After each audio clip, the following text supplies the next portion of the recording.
Сәлеметсіңдер ме балалар? Бүгінгі сабақтың тақырыбы «Қарындасым билейді». Младшая сестра танцует. Ребята, давайте познакомимся с новыми словами. Вместе повторяем.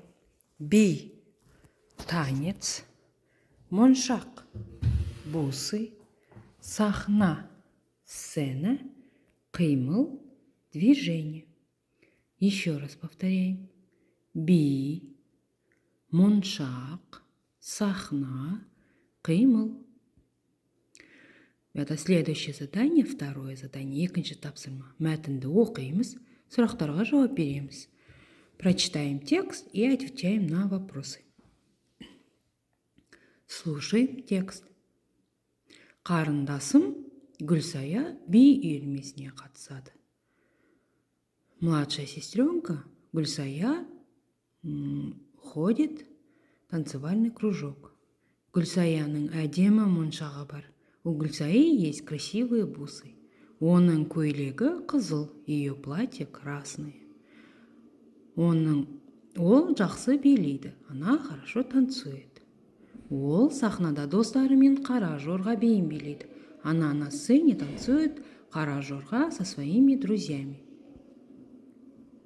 Екінші тапсырма, сұрақтарға жауап бер. Ответьте на вопросы по прочитанному тексту.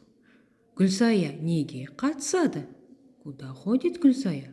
Ребята, в этом вопросительном предложении мы должны сначала что делать, когда мы отвечаем? Мы должны сначала найти вопросительное слово, да, вопрос, и вместо него вставляем ответ. Оның көйлегі қандай? У нее какое платье?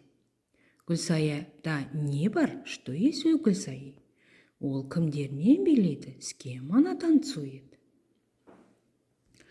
Обратите внимание, здесь я выделила красными слова вопрос, вопросительные слова. Вот. Когда мы отвечаем на эти вопросы, мы вместо него вставляем ответ. Следующее задание, ребята, составляем предложение по картинке. Бесінші тапсырма, 10-я страница. Составляем 3 предложения по картинке. Бүгінгі сабақ аяқталды, сау болыңыздар. Урок окончен. До свидания, ребята.